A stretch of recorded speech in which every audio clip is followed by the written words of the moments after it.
Autoscopic hallucination. When your reflection steps out of the mirror. Imagine this. You're alone in your room. The silence hums gently. You're still, present, until something shifts.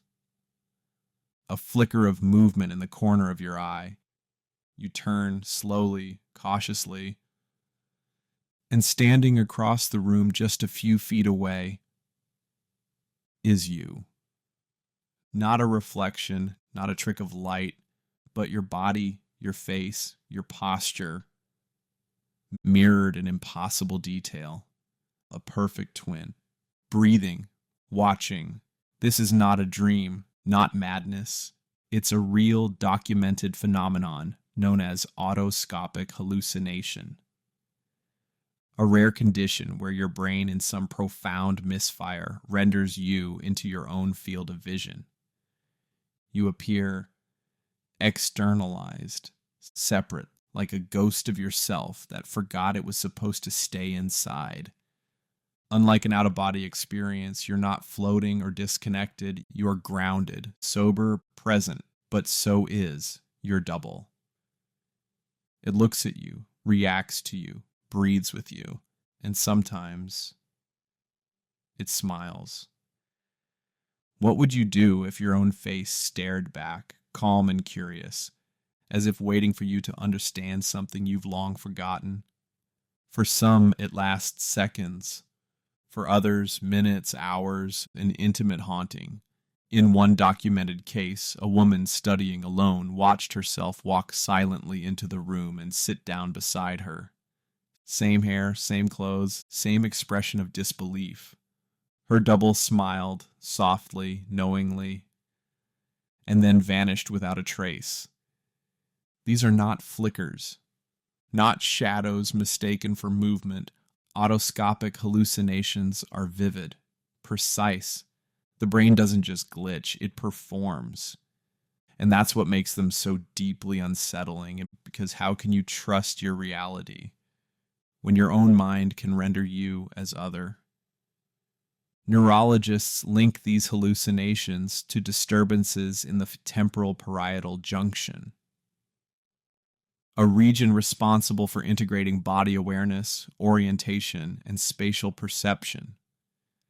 Damage from migraines, seizures, trauma.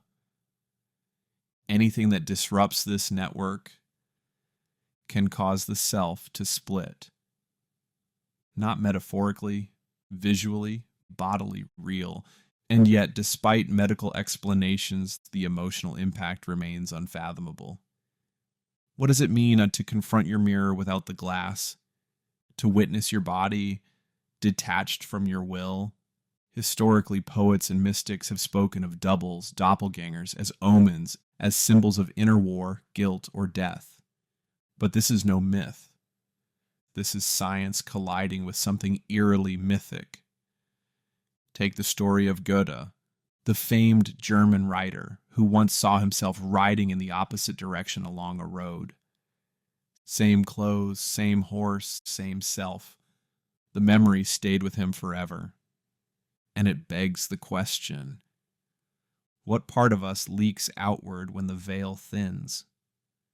Some researchers suggest these hallucinations might be fragments of our subconscious, rendered visible during neural instability. Others call it a breakdown of the body's spatial map, the brain mistakenly placing you outside of you. But science only gets us so far. Because when your own body stands across the room, staring with eyes that are yours, but not quite,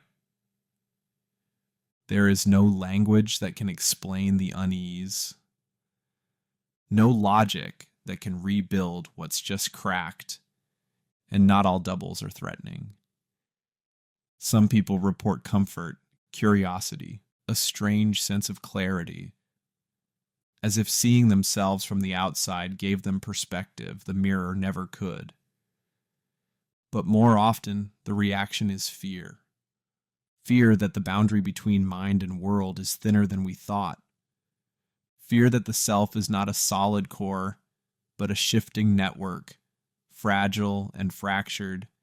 Fear that consciousness is not confined to the inside, but floats, drifts, echoes, like a signal waiting to be caught.